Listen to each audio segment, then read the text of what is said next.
Coming to you live from the JRE Tobacco Aladino Mobile Studios, it's the Cigar Pulpit.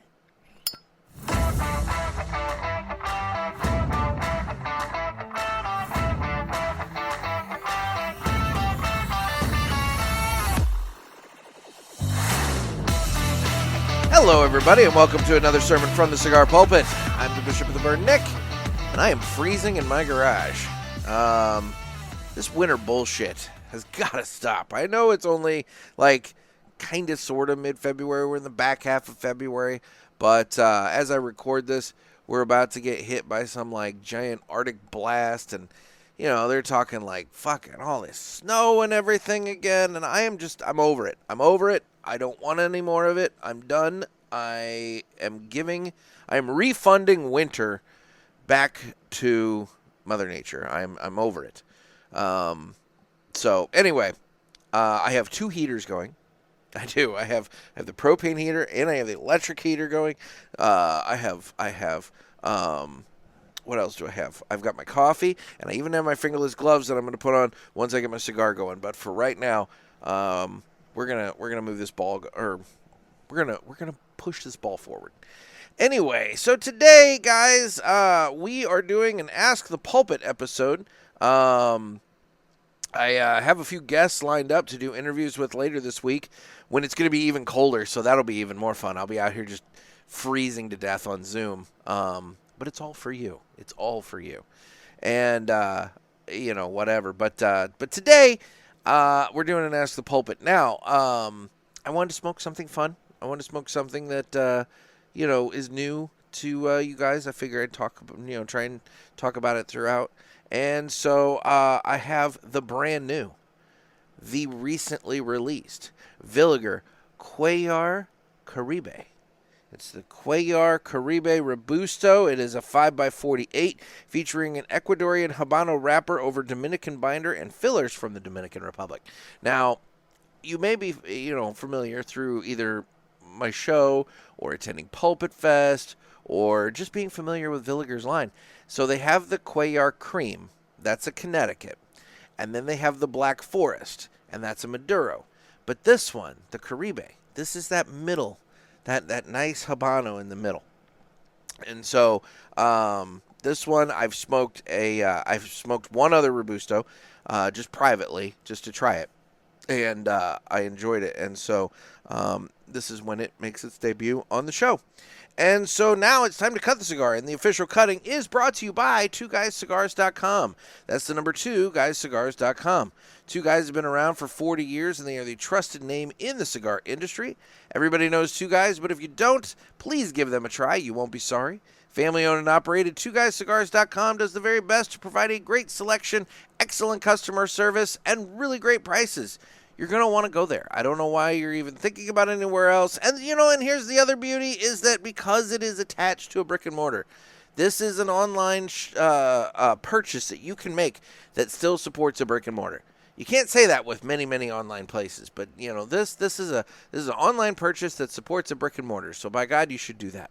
So please go to 2guyscigars.com for your next cigar purchase. Tell them that the Cigar Pulpit sent you. Put that in the little comment section when you purchase. And remember, that's the number 2guyscigars.com. And with that, it's time to go ahead and cut the cigar.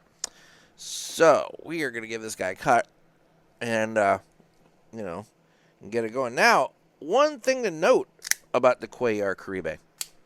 So it is a repurposed, reimagined, modified version of the Villiger TAA 2021, which I thought was cool. It's like they partner up with these other companies to come up with these TAA cigars, and then when one goes over well, then they reblend it and they whatever. So this is nice. This is fun. Something different. Anyway, while I light the cigar, why don't we listen to the greatest commercial you've ever heard?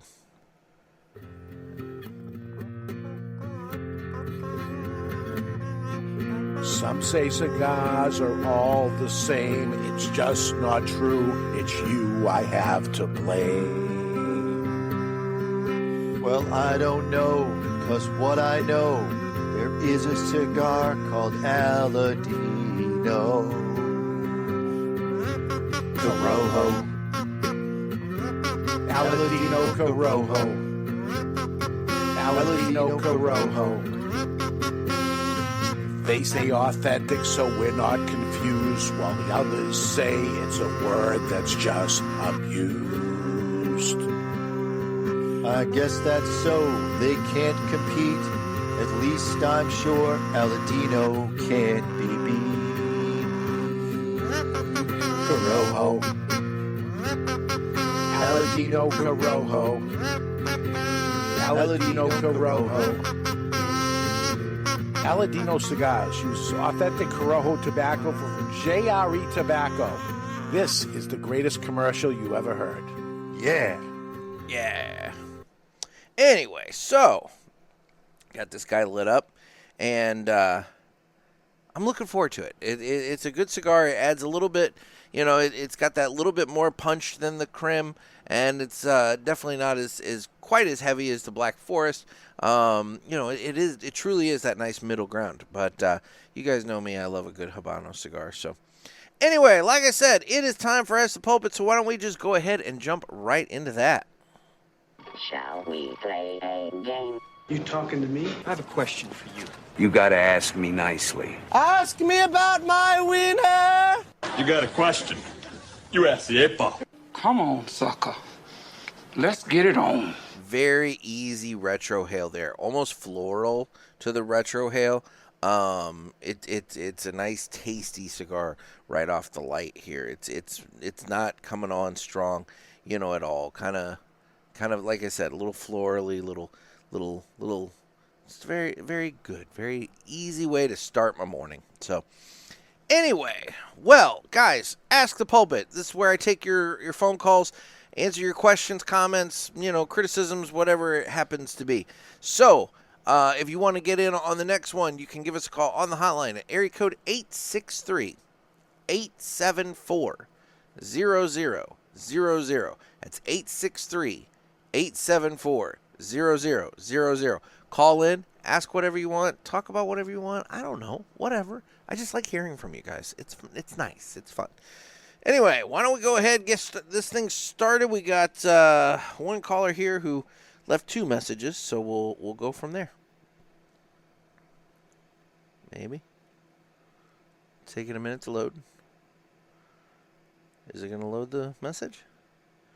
Please don't shank me. Come on. Oh, please don't shank me.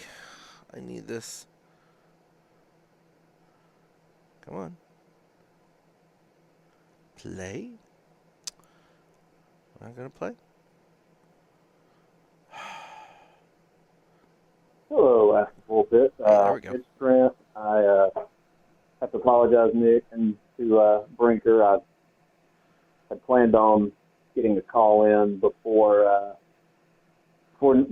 Nick did another Ask the Pulpit episode, and turns out he got one out earlier than I had anticipated. So sorry about that, but wanted to call and give you some response and tips for your area, Mike.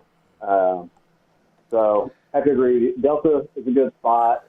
Wish they would get rid of all those vapes and crap, but I think they're, in a small enough area, they kind of are having to, just as an extra little source of income would be my guess. But they've got a pretty good humidor selection from what I've seen in the past. If you, and also Hercules on Cherry that you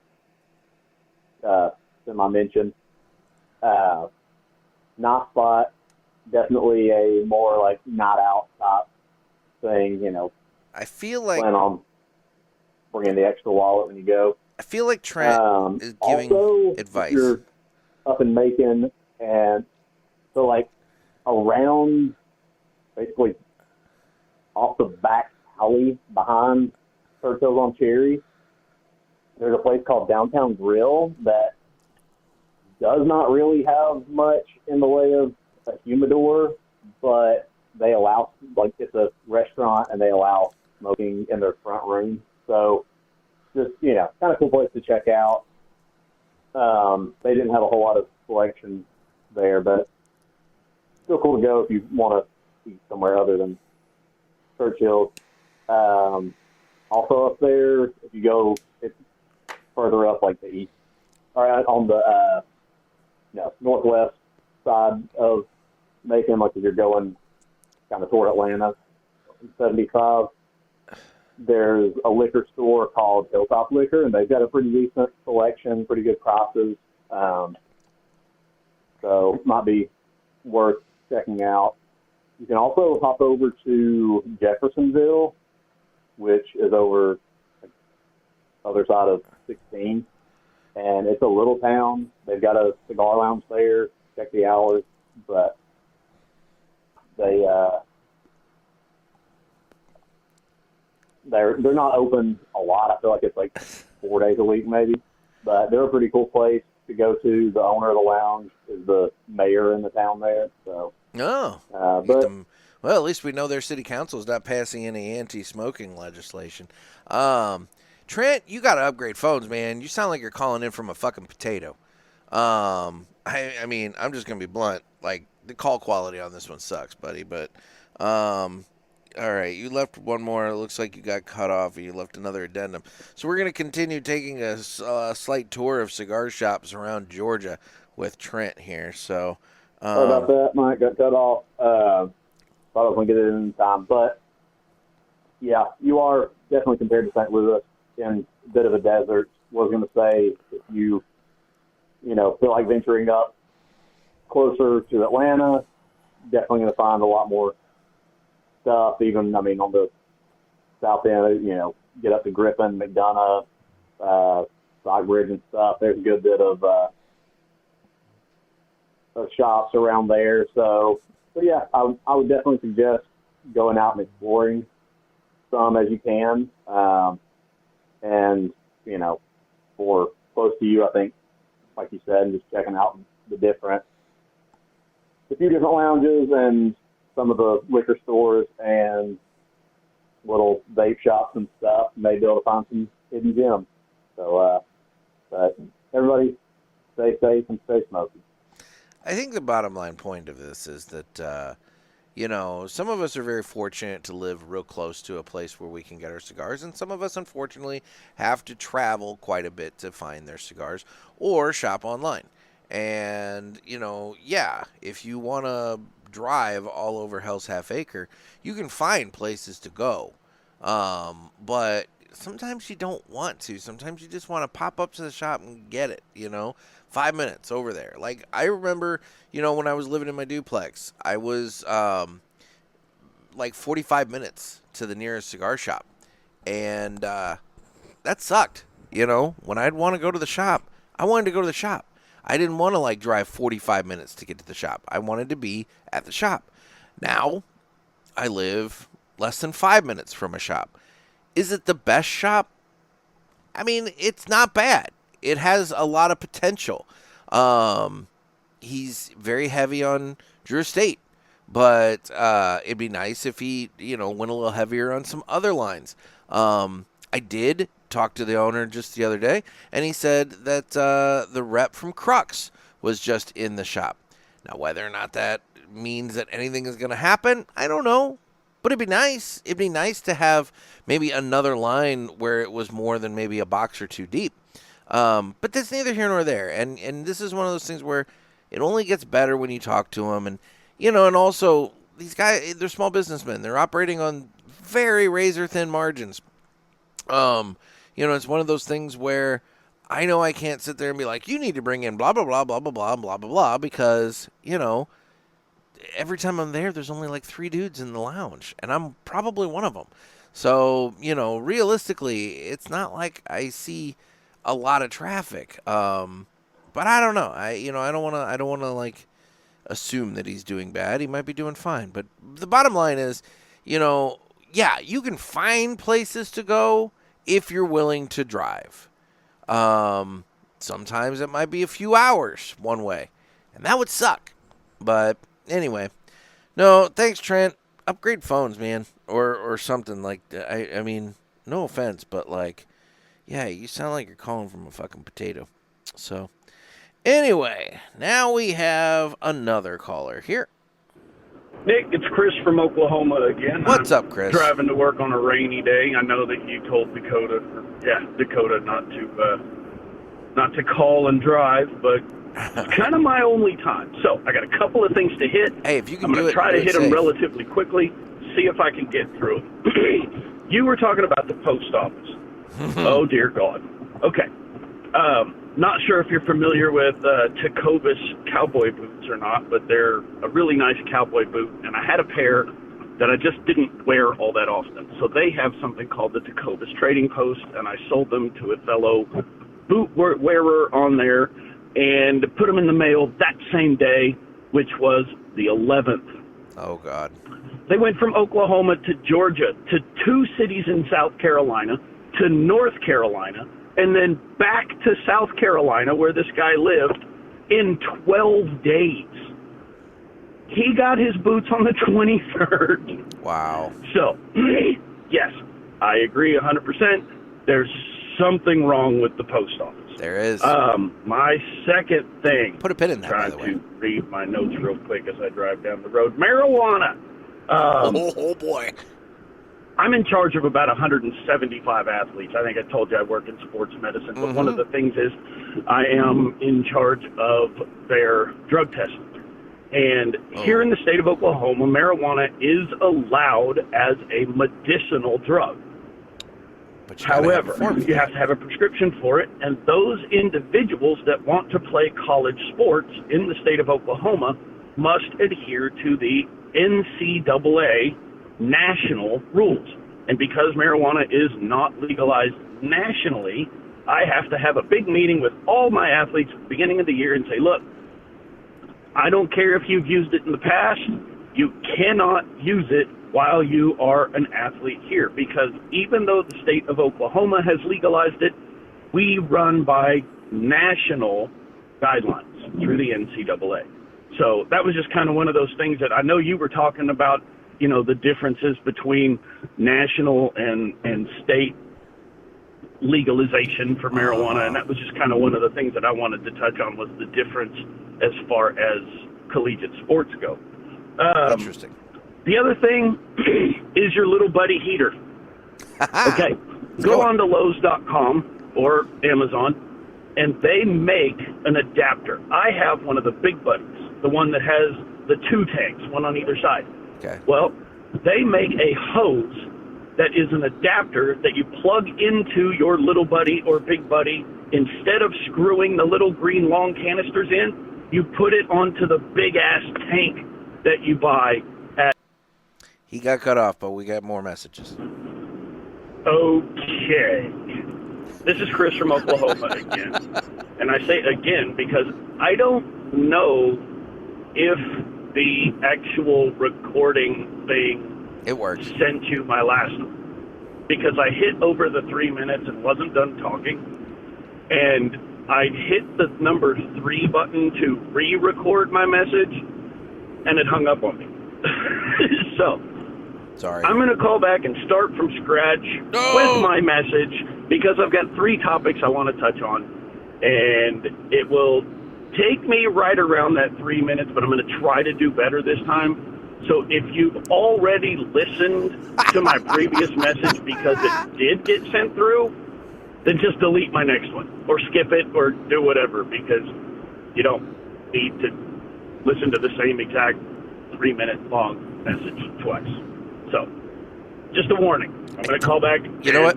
Do it. So hopefully it works. Hopefully you're screening these. Otherwise, this is a useless call. No, this was funny, is what this was.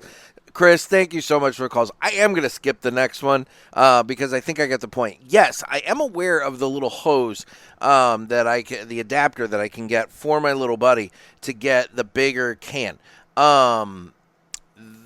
Truthfully, I think I'm running pretty good right now with the little guys. And I'm just going to do that for the rest of the season. But I am going to look into how to trick out my little buddy here, because I would like to get maybe the hose to do the bigger can. Although the little cans are nice because and I can't really do this without completely jacking up my camera view, so I'm not gonna. But right now, the little buddy is sitting on the desk, right in front of me, right at like face level. It's like right here. Like you can't see, but like it's like right here. So what's really nice is I've got the electric heater going on down by my legs. I got the little buddy right here at like face level. And if I had a big canister attached to this thing, I don't think I could put it up on the table. It would have to be on the floor.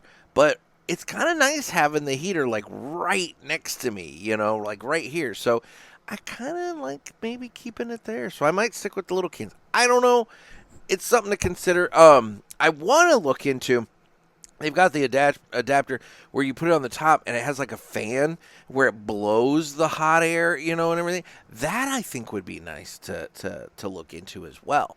Kind of circulate that warm air a little bit. But whatever. That's neither here nor there. As for your other 2 points, it was what? Marijuana and the post office. Speaking of the post office, I will be recording later this week with a listener who has agreed to be maybe a whistleblower, maybe a truth teller, whatever you want to call him, for the post office. He works for the post office, and he's agreed to come onto the show, and we're gonna dive right into that topic. So if you're interested in finding out an insider's perspective as to what is broken with the post office, by God, I got one coming for you. As for marijuana, yeah, you know what, dude, I feel for you because that situation is complicated, and it's not going to get uncomplicated until either the federal government legalizes it or until all the states say, oh, we were wrong, we're going to scale this back and not do it anymore. And they're not going to do that while they're raping in all sorts of money from taxes that from the sale of this stuff. So I think you're stuck for right now in this weird little limbo. Anyway, moving on to the next caller here. We got a couple callers. Oh, come on. Is it not going to load again? Come on, man. Load the call. Hey, Nick. Dennis here from the cigar desert of Western Canada. Just listening to your latest episode, and I had another question. Oh, shit, sorry. Ooh, you got to get to work there, Dennis? Sorry about that. Forgot my radio was up. Hey, so I just wondered if you've ever celebrated Robbie Burns Day, which was this past Saturday, January 25th. Is this the whiskey holiday? My missus and myself, we went out to a Robbie Burns dinner where we had a really good supper, along with Scotch pairings, which my wife doesn't drink, so I happily had her portions. But, I was pleasantly surprised. I actually had a good helping of haggis, and it was quite tasty. Ooh. So just wondering if you've ever done that, and if you would ever eat haggis. It's not as scary as you think. It's like stuffing at Christmas in your turkey. That's what I found, with a lot of sage. Maybe that's what the secret is, lots of sage in this one. Anyhow, next cigar, hopefully I'll think to ask some more questions. Talk to you later. Have fun at TPE. Bye. Thanks, Dennis. It's always nice to hear from you. And, dude, you're a braver man than I. I don't know if I would try haggis. I know too much. That's the problem. I know too much. If I didn't know, and somebody just said, try this, and it looked like stuffing, or dressing, or whatever people call it. We call it stuffing. Other people call it dressing. Whatever. If that's what was handed to me, and I was like, whatever, I might. But I know too much. And I don't know if I could I don't know if I could do it. I'm just too damn picky in that regard. As for Robbie Burns Day, that's the whiskey-related holiday, correct, if I'm right? I don't believe... I will admit, it's triggering something in the back of my mind. I don't remember. I feel like this is maybe something that Jen talked about back in the early days of the Pulpit when she was on. I would have to do a little research. If it is, no. Admittedly, Dennis, I mean, God love you, I just do not have the palate for whiskeys and scotches and bourbons and whatever else. I mean, they just, I can't say they all taste the same to me, but the thing is, like, I don't know what one tastes like versus another, and I'd have to actually start paying attention, and it's just not my thing. I'm just not, but you know what? I'm glad that you enjoyed it. I'm glad that you got the missus servings, made it. I guess she was the driver for the drive home, unless that haggis really soaked it up. So anyway, looks like you called back here. Hey, Nick, it's Dennis from the frozen hinterlands of Western Canada. Just asking myself this morning, why do I live in a place where the air hurts my face? I was just about to ask, why do you live there? I wish I was down where you were, where it's, I think you've had some cool temps. I just can't remember, but currently here is minus 27 Fahrenheit, or minus 33 in our temperature, Celsius. You beat me. I think I'm going to stay in my truck and smoke cigars all day, because my office is cold and the furnace won't keep up. And I was wondering, do you think Tramac would adopt me and let me live in Florida next to him? I like his spot, I think. It sounds nice and warm. Anyways, stay smoky. I'll try to fumigate my truck with cigars. Talk to you later. Dennis, he might. It's one of those things. I feel like Tramac might. Now, he's not traveling, and now that he's in Florida, he tends to be home most nights because he can make it home in a couple-hour drive. So he's actually not spending as many nights out in hotels, as he was before. I mean, shit, man, there was a period of time when he was living in Kentucky that, he wasn't home for, months at a time. And so, you could have lived there and, shit, he'd have never even known. Now I feel like, he's home. So the only thing that I would say is that, how are you in terms of, your cooking skills and your housekeeping skills? Because, maybe he could use somebody to, cook and clean for him. And that could be, your payment for the adoption, kind of have some chores, that kind of thing. I don't know. I mean, he might be down for that. But, yeah, and if nothing else, somebody to sit and talk whiskey with, I mean, I'm sure he would be down for that too. So anyway, we've put it out there. All we can do is follow up and see what happens. So anyway, moving on, we got another call here. Yes, Mr. Jonathan here from the Cigar Authority. Oh, and my question is, why didn't you take my offer to be the representative of the parishioners? You wouldn't have come in first place. I know. You rat fuck. But isn't fourth place with one vote from a fat guy that eats cold SpaghettiOs with meatballs out of a can? Isn't that better than 0 votes? Asking for a friend.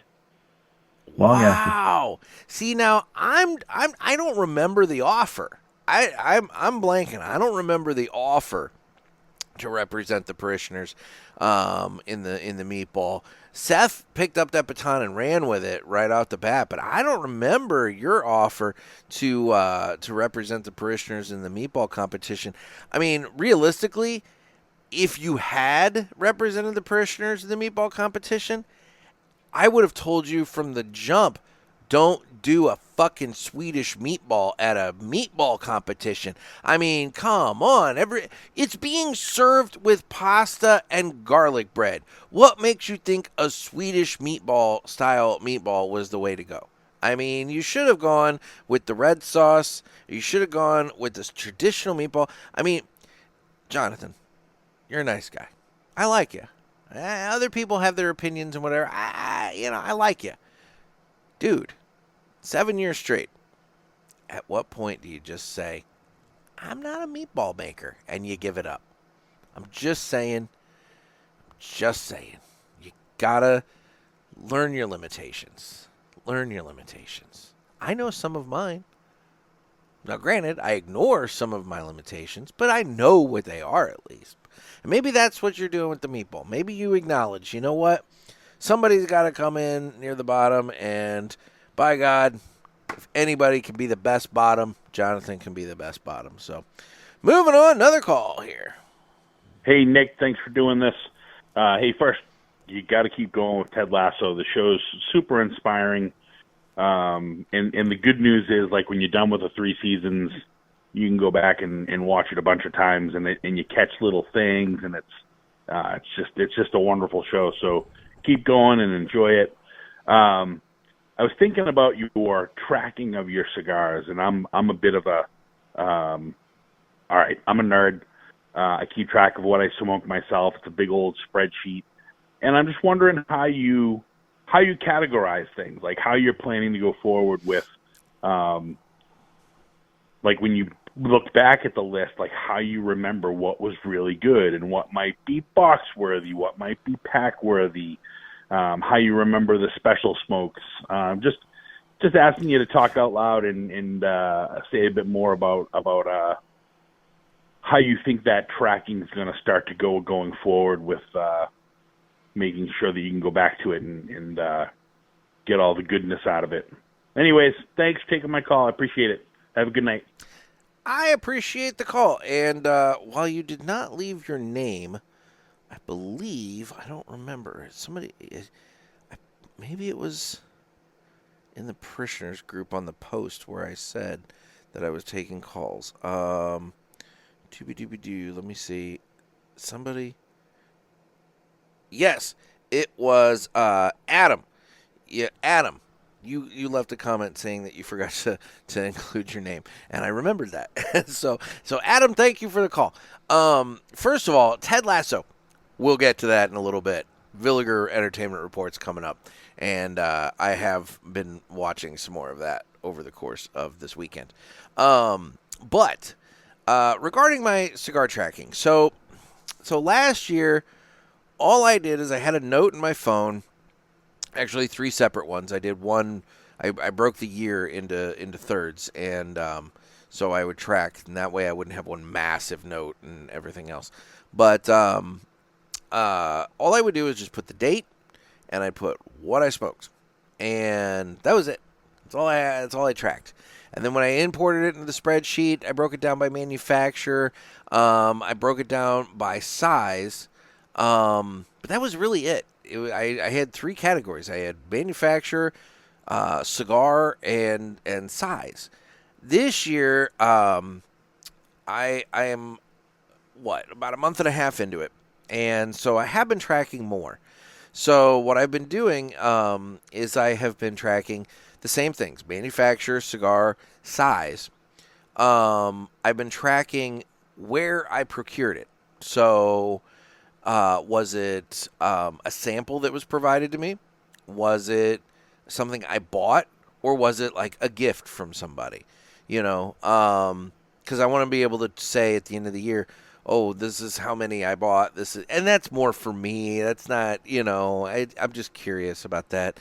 Because it's one of those things where, I want to know, like, if I were to end the podcast tomorrow, how much would my cigar budget have to increase in order to keep up with the smoking that I'm used to doing? And I'm not ending the podcast tomorrow. I'm mildly curious as to what this looks like. The other thing that I do want to track out, and this is something where I'm already about a half a month behind on it, but my goal is at the end of every month to import that data into Excel, because I waited till the end of the year last year, and that was entirely too long. I spent an entire day, formatting a spreadsheet, and that was a pain in my ass. So I'm going to break it up this time and do 12 months and do this 12 times.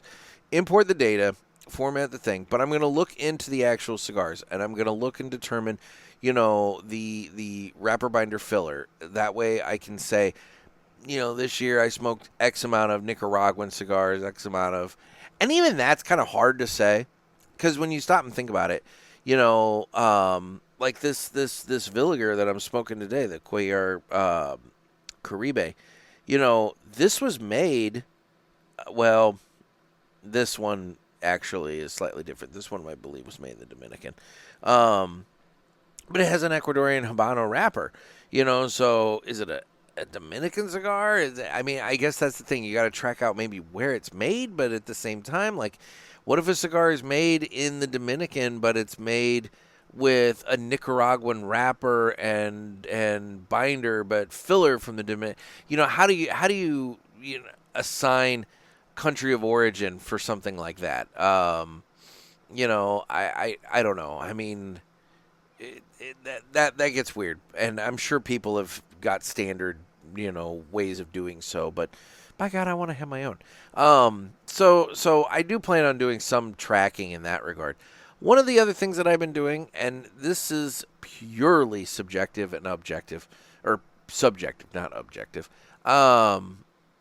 is so I've talked about how I'm part of the STARS review program for the Cigar Authority, and we get the cigars, and we do the blind tastings, and we assign our ratings, and we send them in, and then at the end of the month they compile them and they post them on the website. Well, I'm part of Group C, and so I'm currently smoking Cigar 20C, and so we've done 20 of them now.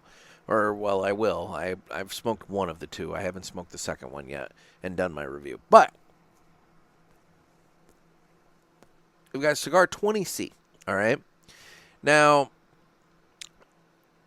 that means I have a baseline of reviews. I've got 20 cigars, 19, soon to be 20. 20 cigars that I have assigned a numerical rating to. And so I have got my personal, not what's on the STARS review posted to the Cigar Authority. I have my personal rating for those 20 cigars. And so now I'm assigning personally, not for public consumption, but I'm assigning numerical ratings to the cigars that I'm smoking. And so, to your point about how am I tracking, like, what I like, what is box worthy, what is, purchase pack worthy, that kind of thing. I'm personally assigning numerical scores to these cigars, and I'm tracking what I like and what I don't like. It's one of those things where I am assigning the score based upon the stick that I'm smoking. So let's just hypothetically, on the off chance, say that this Villiger that I'm smoking right now smoked like shit. And this is not my second one, and both of them have not. But it's an handmade product. Things happen. There's plugs. Whatever. It's no big deal. But let's just say I have one that smokes like shit. Obviously, I'm going to rate that one lower than the one that I had that smoked wonderfully. But at the end of the year, I can look at all of the Villiger, Cuellar Caribes on my list, and I can average up the score. And so at the end of the year, I can say, hey, this cigar got a score of X.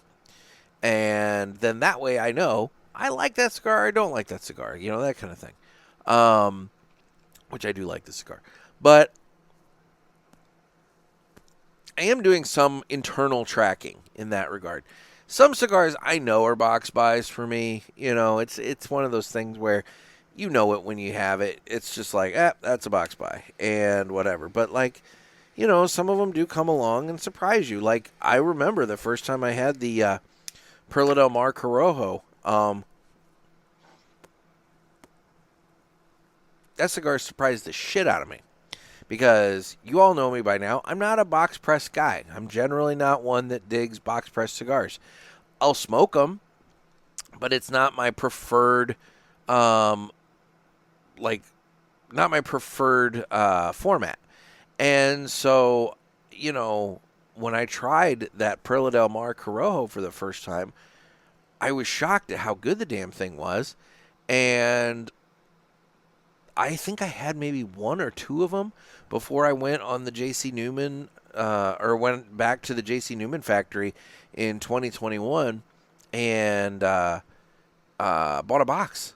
I straight up just bought a box of them. So, it's one of those things that sometimes, you just know right away if it's a box buy. So I'm doing some scoring, some tracking that way. In terms of special occasion kind of cigars, tracking out special occasion cigars, and I did this last year. I have the ability to, or I have the ability. I can do whatever the fuck I want. I have been adding notes to it. So, like, I know my birthday cigar. I know this cigar. I know that cigar.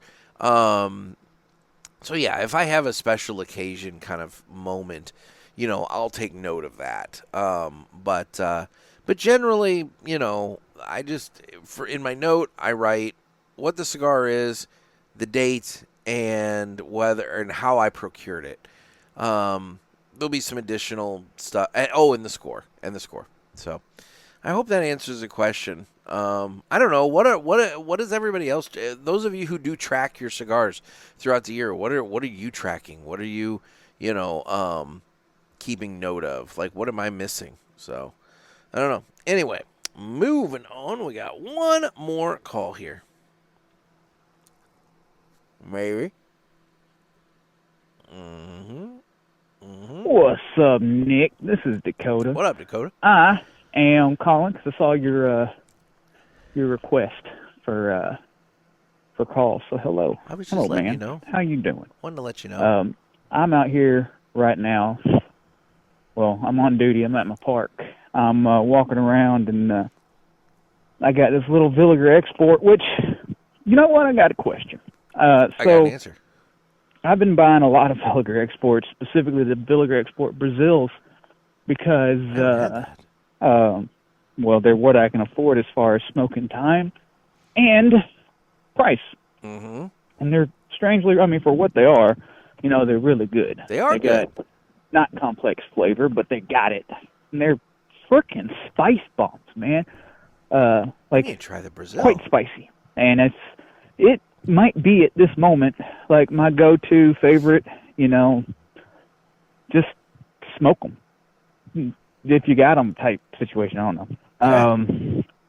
It's the ones I'm kind of enjoying the most. They have this, it's weird to say smoky flavor, but they have this smoky flavor, and they're just incredibly spicy. So my question, is it possible to maybe not ruin your palate, put your palate in a rut? It's starting to get cold, so if my voice starts to shake, like the wind just picked up, I was fine until like 3 seconds ago, so now I'm freaking freezing. Anyway, so if you smoke something that's really, really heavy and spicy, you smoke them a little often, can you put your palate in a rut? Just curious, because I just smoked yesterday, or a couple days, however long ago, a nub Cameroon, and it was really, really good, but after about 6-7 puffs, it just kind of tasted the same to me. And of course, have a newer palate, so don't have the best one. But I'm just curious, maybe, smoking this is incredibly spicy. I don't know if that puts your palate in a rut or something. Anyway, that's my question. If you smoke something that's way too spicy, what will it do? Anyway, peace out, man. Have a nice one.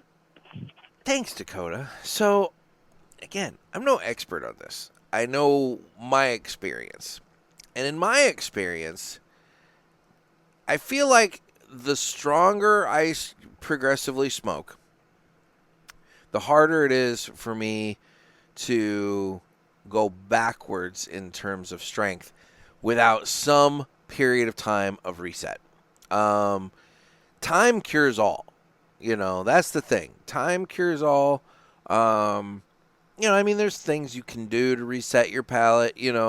I remember Miss Cindy used to always tell me that professional chefs would eat unsalted almond slivers in between bites, and that would reset the palate.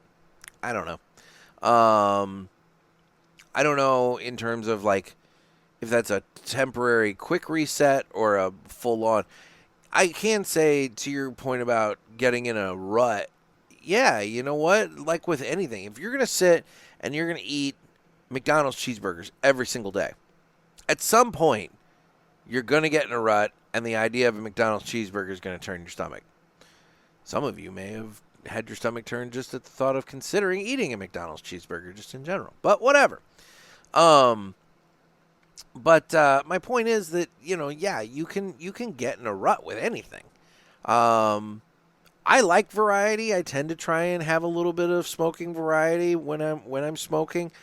I do find myself falling into a Habano sun-grown kind of rut because it's what I like. And so, of course, I'm going to pursue the cigars that I like.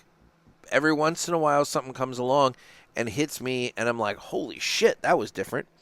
And I like that. For example, just the other night, I thought I grabbed a glitch, the cigar by Blackbird, the budget cigar by Blackbird. I thought I grabbed a glitch Habano out of the humidor because I didn't have a lot of time. It was kind of a little Corona-ish kind of. It was a smaller one, and I'm like, I'll do that. Well, as it turns out, I grabbed the Oscuro, and I'm firing this thing up, and I'm like, damn, this thing's going hard. And it's about halfway through before I noticed that it was the Oscuro and not the Habano. And I'm like, that explains that. But, it took me by surprise. It gave me something I wasn't expecting. Coming up on the 3 cigars we smoked and enjoyed this week, you're going to hear about another cigar that I've tried recently that kind of was like, oh, yeah, I remember this one, and I liked it. And it's not one I go to frequently anymore. And anyway, whatever. But, yeah, a little bit of variety probably isn't the worst thing in the world. Now, you said that you smoked a Nova Cameroon or no? Yeah, I think you said a Nova. I love Leo. Leo is a wonderful woman. She's always so nice to me. Super high energy. I find quite a few of her cigars to be too light for my palate. It's just a personal thing, personal preference thing. Not all of them, mind you. There's some that she makes that definitely have more oomph to them. But some of the ones that I've been given and tried, tend to be a little on the lighter side for me. So maybe that was it. Maybe you just went from, a strength. I don't know where the Villiger Brazil falls on a strengthometer kind of thing. Because I'll admit I've never had the export Brazil. I'll have to talk to Renee. But the regular export, whatever. The bottom line is, if you went down significantly on that strengthometer, yeah, you're going to notice it. You're going to, be like, this is not anything. But it also is one of those things, your palate evolves and changes. I mean, when I first got into cigars, I was smoking the Red Band Romeo y Julieta and a really light Fuente like all the time. And then my palate has definitely expanded and evolved. There was a period of time when the darker the better, the Maduro, and that kind of thing. Now, I think I've generally settled in, like I said, that Habano sun-grown range. But the point is, you kind of evolve, you change. So maybe it's one of those things where maybe your palate just is looking for something different. And that's okay. Give it something different. You can always come back to it and, give it a try later. So, anyway, I hope that answered the question. I felt like I was kind of rambling a bit there. I feel like I've been rambling on a lot of these, so maybe I'm wrong. But anyway, that would be this episode of Ask the Pulpit. So, guys, thank you so much for your calls, and you can get your calls in by calling the hotline at area code 863-874-0000.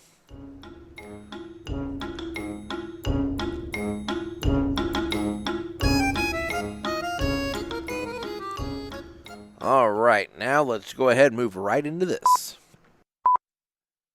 It's time for the Villiger Cigars Entertainment Report. Brought to you by Villiger.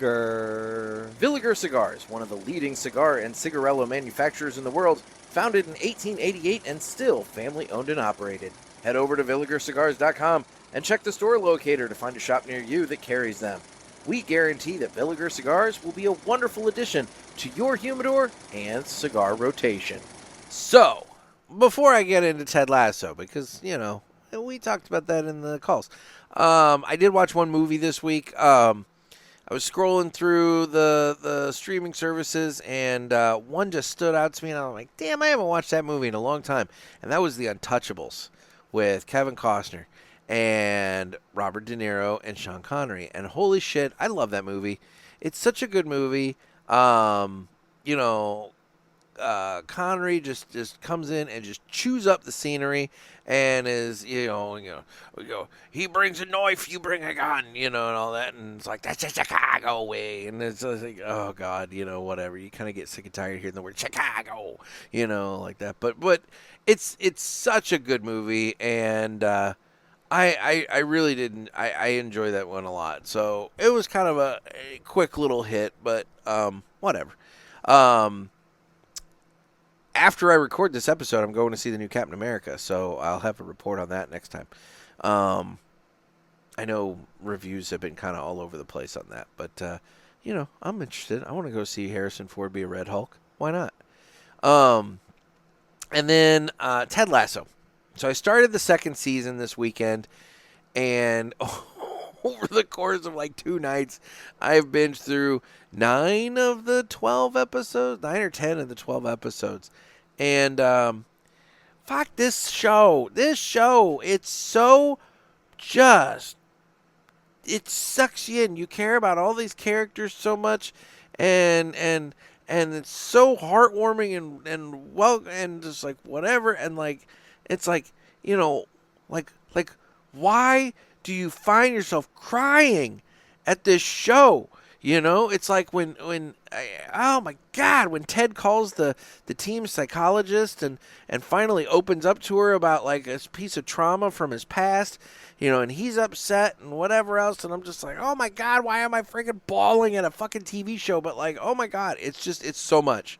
No, I'm loving this show, and I'm taking it slowly on purpose because it's finite. And yes, I can go back and watch it again and all that, but it's not the same. It's that whole like, oh, I wish I could do that for the first time again. Like I'm having the experience of watching Ted Lasso for the first time, and I'm loving it. And I like The Sopranos. I wish I could go back and watch The Sopranos for the first time again, but I can't. Because I've done it. I've done it, and it's over, and now I've watched it, and whatever. I'm enjoying watching this for the first time, so I'm kind of stretching it out a little bit, but I'm digging it. I'm really, really enjoying it. So, Ted Lasso, if you haven't seen it, my God, you just feel so happy and good about yourself by the end of it.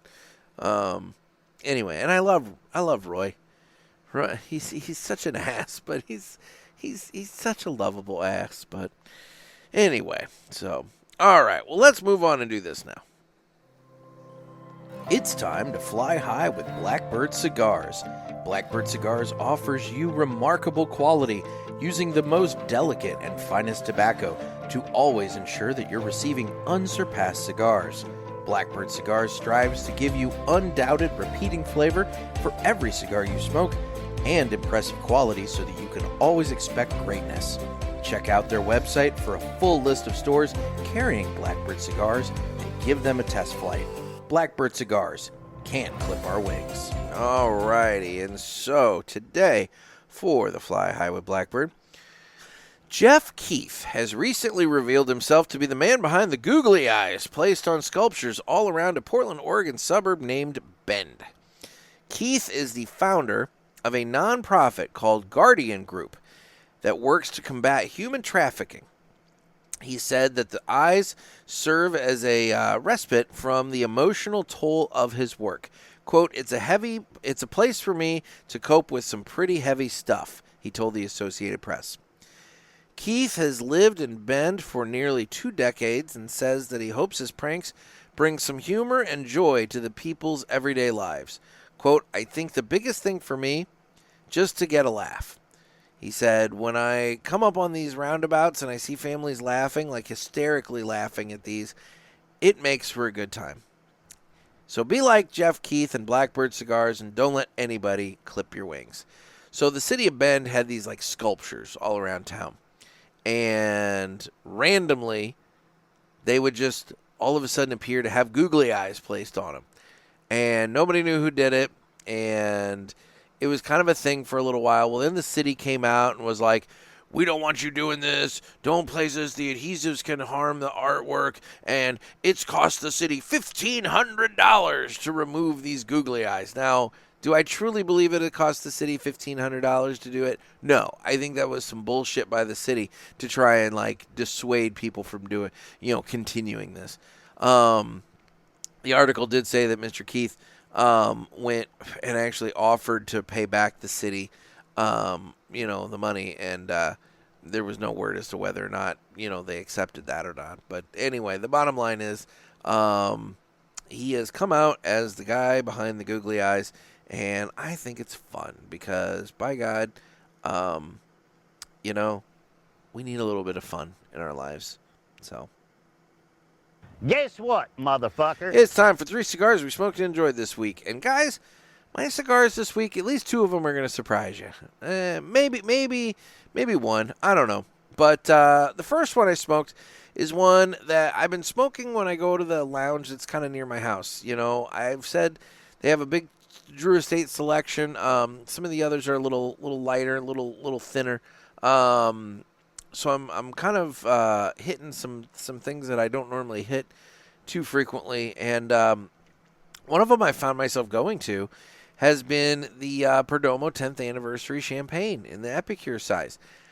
That was one I smoked the hell out of for, oh my God, probably a good portion of 2018, 2019, it was a heavy rotation cigar for me for quite some time. And then what happened is I moved on.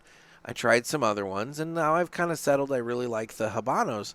But that champagne, I've gone back to it and was like, man, you know what? It's one that I don't smoke nearly as frequently as I used to, but it's such a good cigar, and it's not a weak cigar, but I know it's a Connecticut wrapper, but by God, there's some strength to that cigar, so it's a good one.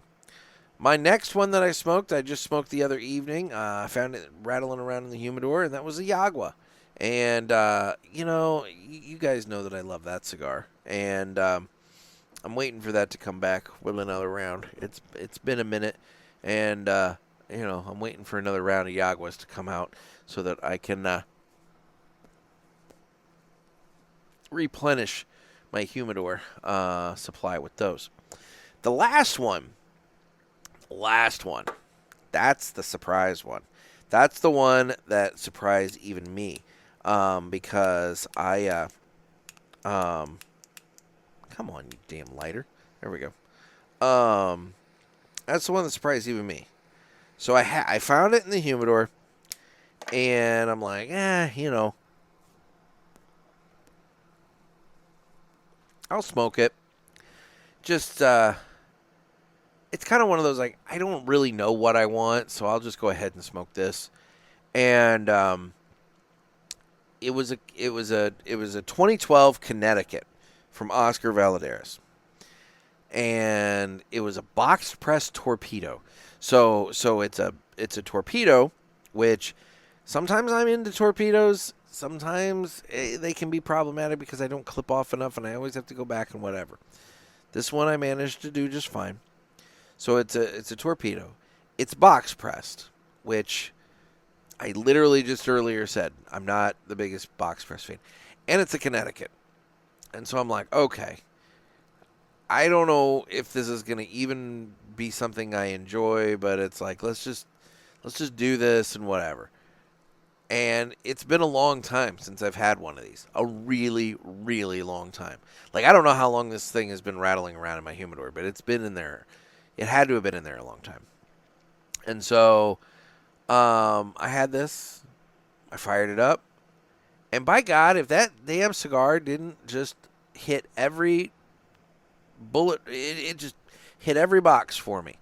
I mean, it burned wonderfully. The construction on it was great. The draw was great. Flavor was good. It had enough strength to keep me interested in it. It, like, little smokestack.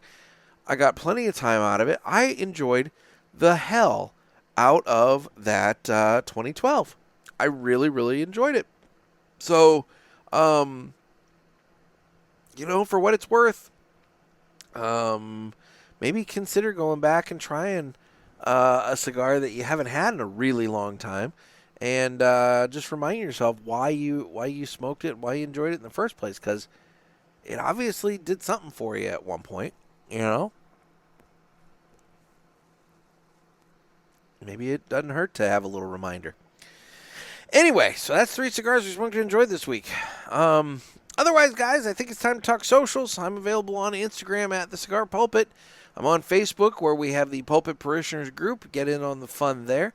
I'm on Twitter/X, where you can follow me there. I don't really do much, but I'm on there. I'm on Rumble, where you can watch this. It's basically a YouTube type place, and so go ahead and sign up, subscribe to the Cigar Pulpit on there. It's much more free and open than YouTube. I haven't gotten any warnings because I'm promoting the evils of tobacco like I have on YouTube. So, maybe it's I suspect it'll be somewhere where I'm after YouTube eventually kicks me off. But I am on YouTube for right now, so you can watch and subscribe to us on YouTube. And then for those of you who use Spotify, I do have Spotify video. You can either listen or you can watch. It's up to you. Truthfully, I don't know if there's any additional benefit from watching. It's not like I'm doing tap dances or anything like that over here. It's just what it is. So anyway, so that's that. Final thoughts on this Villiger Cuellar Caribe. I've gotten some woody notes from it, floral. I feel like the strength and intensity of it has picked up in the final, third of the cigar. I am having a little bit of issue, mostly due to my glove, holding on to the thing, and so I'm taking off the glove so that I can hang on to it better and get. There we go. See, that was a problem. My fingertip was exposed, but my thumb was not. And so I was gripping it with a big old fuzzy thumb. And, whatever. But, now I'm getting that a little bit of strength. A little, almost like coffee kind of flavor off the end of it. Kind of a dark coffee. So, good cigar. I enjoy the hell out of it. You guys will too. Yeah, give it a try. I enjoy it. So, anyway, this has been another sermon from the Cigar Pulpit, guys. I hope you enjoyed it. Stay safe. Stay smoky.